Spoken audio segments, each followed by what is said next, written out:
बिस्मिल्लाहिर्रहमानिर्रहीम। अस्सलाम वालेकुम। Welcome to media studies. बेटे आज आपका पहला लेक्चर है मेरे साथ। मेरा नाम काशफा है और इस इंट्रोडक्शन की ज़रूरत इसलिए पेश आई कि कॉलेज में आपसे मुलाकात नहीं हुई। मीडिया स्टडीज़ की टीचर हूँ मैं और इंशाल्लाह जब कॉलेज ओपन होंगे तो हम अपनी रेगुलर क्लास लेंगे। आप सारे जो बच्चे में मुझे कॉलेज से आपका ग्रुप कॉम्बिनेशन से आपके कॉन्टेक्ट नंबर्स मिले हैं, तो मैंने ये ग्रुप क्रिएट किया आपका। तो मैं ये लिंक आपके ग्रुप में भी सेंड कर रही हूँ और आपको एक यूट्यूब चैनल का लिंक भी सेंड कर रही हूँ। आप उसको सब्सक्राइब करें और वहाँ पर ये सारी जो आपकी वीडियोस हैं ये अपलोड होंगी। आप वहाँ पर हर थर्सडे को मेरा आपके साथ लेक्चर हुआ करेगा ऑनलाइन। आप वहाँ से देखेंगे वीडियो को, इसको समझेंगे, फिर इसके बारे में कोई क्वेश्चंस होंगे तो आप ग्रुप में मुझे मैसेज करेंगे ताकि हम इसको डिस्कस कर सकें।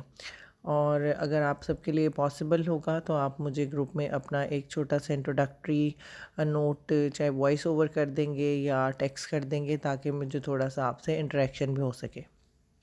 ठीक है, अब हम अपने लेक्चर को स्टार्ट करते हैं। बेसिकली जो मीडिया स्टडीज़ हैं इट्स ऑल अबाउट कम्युनिकेशन। तो हम सबसे पहले जो है डिस्कस करेंगे कि व्हाट इज़ कम्युनिकेशन। कम्युनिकेशन जो बेसिकली है, अगर हम इसको जनरली डिस्क्राइब करें तो the word communication has originated from a Latin word communis which means something common, यानी कि लोगों के बीच में किसी चीज़ का कॉमन होना, मुश्तरक होना, that is called communication. Communication is a process of exchanging information, ideas, thoughts, feelings, and emotions through speaking, speech signals, writing, or behavior. अगर हम इसको सिर्फ अभी इस ट्रांसलेट करें और बाद में डिस्कस करें तो ट्रांसलेशन क्या कहती है कि कम्युनिकेशन एक ऐसा अमल है जिसमें हम मालूमात को, ख़यालात को, नज़रियात को, अपने जज्बात को जो है एक दूसरे से उसका तबादला करते हैं। कैसे? लिख के या अपने रवैये के ज़रिए या अपनी बातों के ज़रिए। In communication process, a sender encodes a message and then using a medium and send it to appropriate feedback using a medium. वो कहते हैं कि इन कम्युनिकेशन प्रोसेस इबलाग यानी कि कम्युनिकेशन के अमल में एक पैगाम देने वाला जो शख्स है वो अपना मैसेज जो है उसको एनकोड करता है, यानी कि पहुंचाता है अब किसी भी मीडियम के थ्रू, ताकि जो है उसका फीडबैक हासिल कर सके। अब ये थोड़ा सा एक टेक्निकल सा जुमला है। पहले हम देखते हैं कि उर्दू में कम्युनिकेशन को क्या कहते हैं। उर्दू में कम्युनिकेशन को इबलाग कहा जाता है और ये जो लफ्ज़ है तबलीग उससे निकला है। तबलीग का लफ्ज़ आपने अब अपने बचपन से कुरान पाक में से भी पढ़ा है और आपने अपनी इस्लामियत की बुक में भी सुना होगा कि नबी पाक सल्लल्लाहु अलैहि वसल्लम इस्लाम की तबलीग किया करते थे, यानी कि उसके बारे में बात किया करते थे, उसको फैलाते थे, उसको लोगों तक पहुंचाते थे। The same thing is communication या इबलाग, यानी अपनी बात को लोगों तक पहुंचाना या फैलाना जो है उसको हम इबलाग कहते हैं। जैसे अभी जो मैं ये लेक्चर डिलीवर कर रही हूँ, मैं क्या कर रही हूँ, आई एम कम्युनिकेटिंग, मैं आपसे बात कर रही हूँ, मैं मुख्तलिफ़ नज़रियात, अपने आइडियाज़, अपनी नॉलेज जो है वो एक लेक्चर के ज़रिए आपसे शेयर कर रही हूँ। तो जब आप मुझे रिस्पॉन्ड करेंगे या इसके हवाले से कोई क्वेश्चंस करेंगे या जैसे जब हमारी रेगुलर इंशाल्लाह क्लासेस होंगी तो आप और मैं 1 to 1 बात किया करेंगे, आमने सामने बैठ के बात किया करेंगे, तो वो जो एक पूरा अमल होगा उस अमल को कम्युनिकेशन जो है वो कहा जाता है, जिसमें आप मेरी बात सुनेंगे, मैं आपकी बात सुनूंगी, मैं आपके बारे में जान पाऊंगी, आप मेरे बारे में जान पाएंगे, किसी मौजू पे मैं क्या सोचती हूँ और आप क्या सोचते हैं हम ये एक दूसरे से शेयर कर पाएंगे। तो ये जो पूरा एक प्रोसेस है इसको हम कम्युनिकेशन कहते हैं। कम्युनिकेशन जो है बेसिकली ये दुनिया बनी ही कम्युनिकेट करने के लिए है।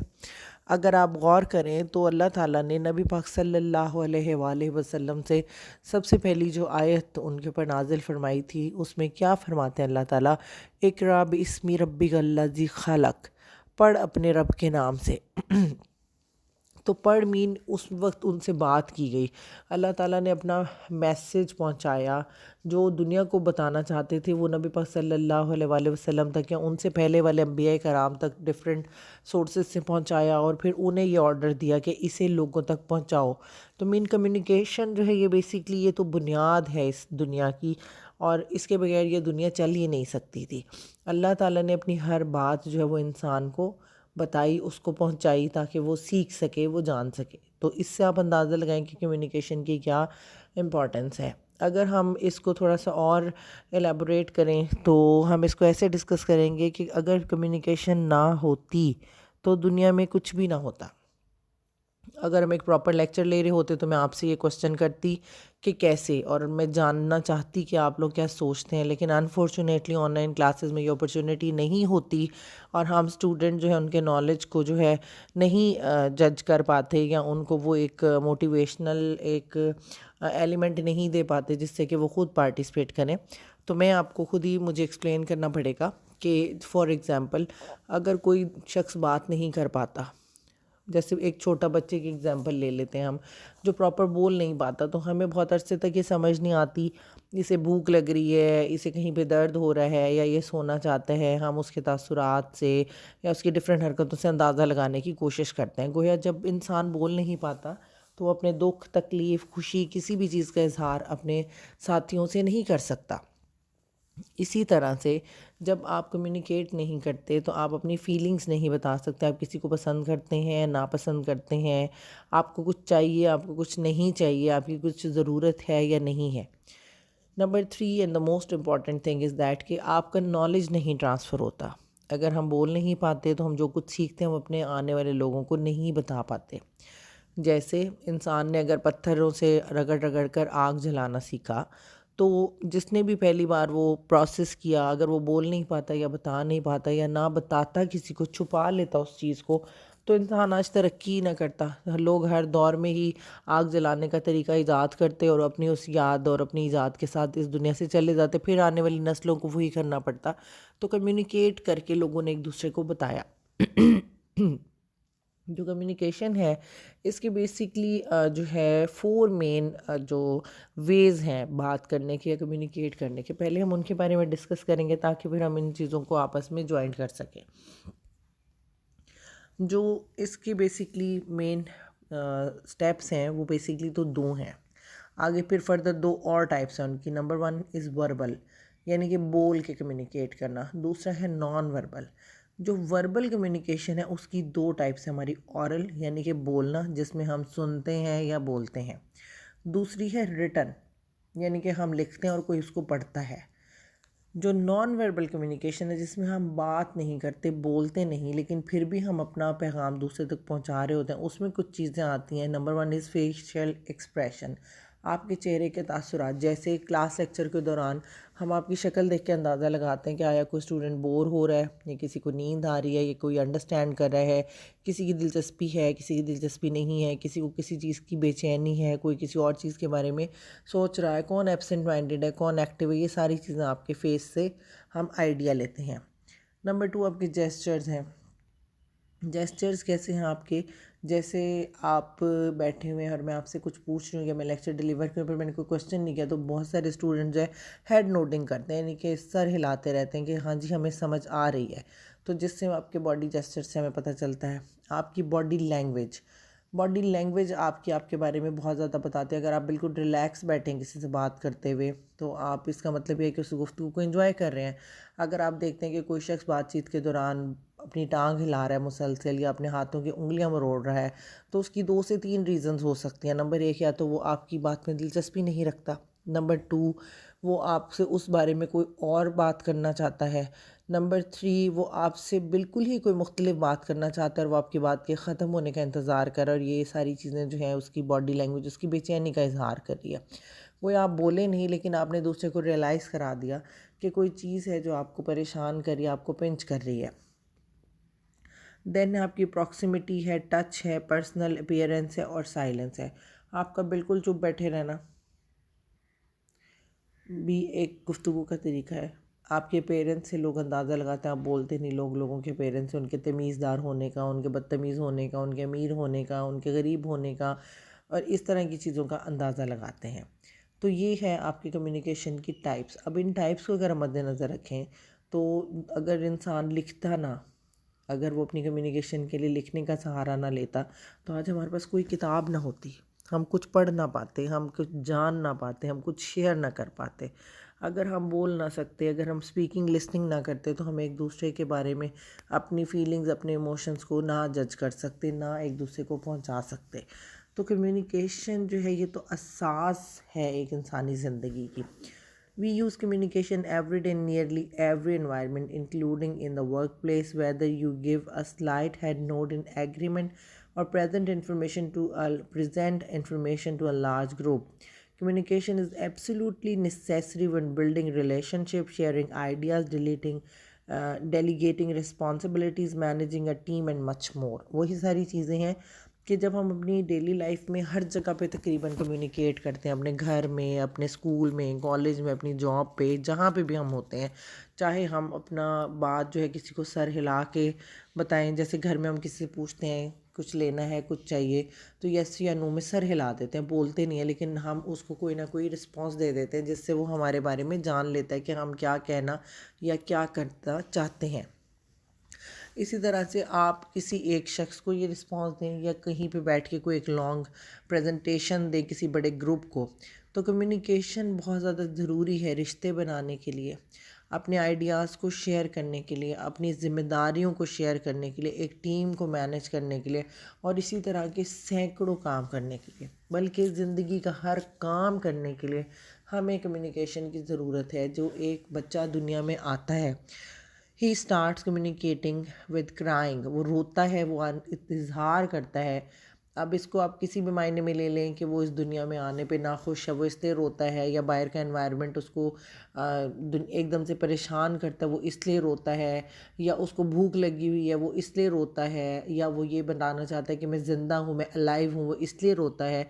तो वो इसके बहुत सारे आप एक्सप्रेशंस जो हैं वो इससे जनरेट कर लेते हैं। Learning and developing good communication skills can help you succeed in your career, make you a competitive job candidate, and build your network. While it takes time and practice, communication and interpersonal skills are certainly able to be both increased and refined. अब वो कहते हैं कि जब आप अपनी communication skills को improve करते हैं, बढ़ाते हैं, आपकी अच्छी कम्युनिकेशन स्किल्स हों, तो ये आपके कैरियर में मददगार साबित होते हैं। और ये करियर के अलावा कहीं पे भी आप चले जाएं, ये आपके लिए मददगार होती हैं। आपको कुछ चाहिए लेकिन आप खड़े, आप बोल नहीं रहे, तो दूसरा सिर्फ आपकी शक्ल देख के अंदाज़ा नहीं लगा सकता कि वो आपकी ज़रूरत को पूरा कर सके। उसके लिए आपको उसे कुछ ना कुछ बताना पड़ेगा, बोलना पड़ेगा। There are 4 main types of communication, वही हमने कर लिया, verbal, non verbal, written and visual. इसमें हमने विजुअल जो है वो हम इसको आगे जाकर डिस्कस करेंगे। सबसे पहले हम डिस्कस कर लेते हैं वर्बल को।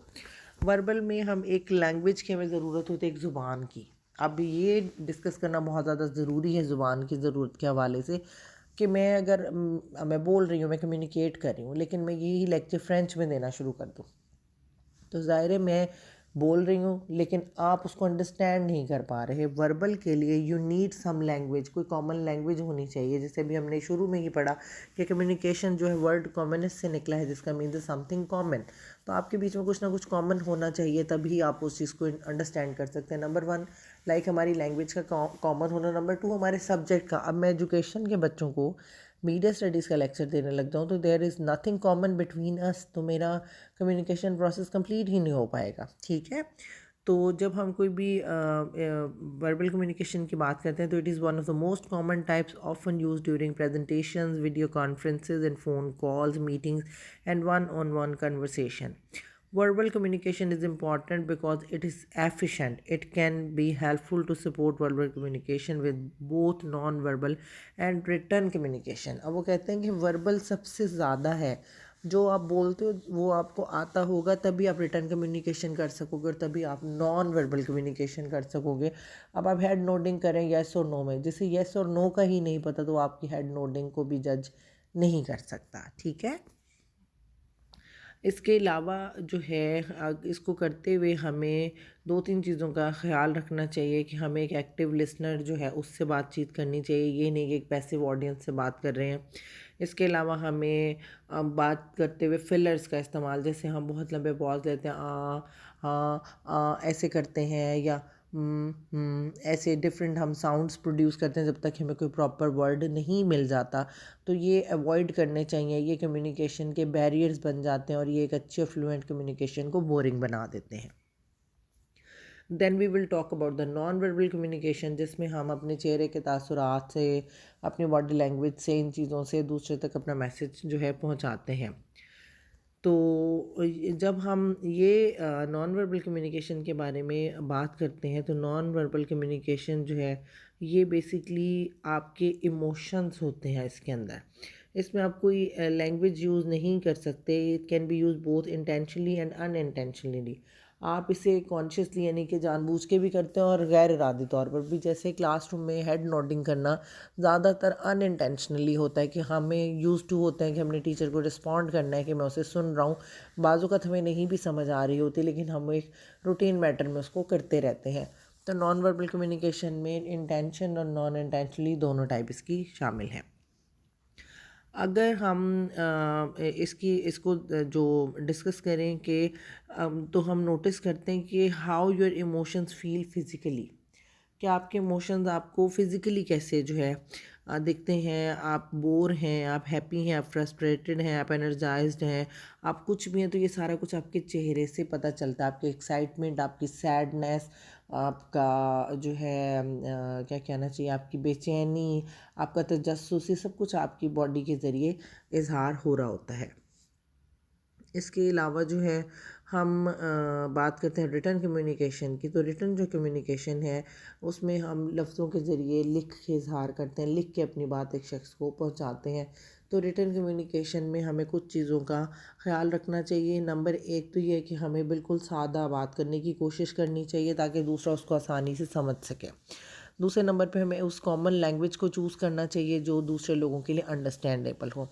नंबर 3, रिटन लैंग्वेज में टोन पे रिलाय ना करें, कि बाज़ औक़ात क्या होता है कि आप टेक्स्ट मैसेजेस जैसे एक दूसरे को करते हैं तो दूसरा आपका फ्रेंड आपकी इसी बात पे नाराज़ हो जाता है, क्योंकि जुमला ऐसा उसको लगता है कि वो उसे बुरा महसूस होता है, जबकि आपकी नीयत वो नहीं होती।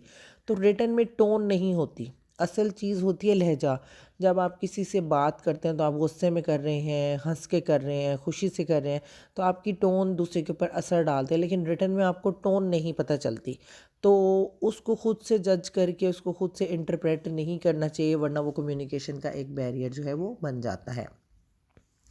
फिर हमारी विजुअल कम्युनिकेशन है। Visual communication is the act of using photographs, arts, drawings, sketches, charts, and graphs to convey information.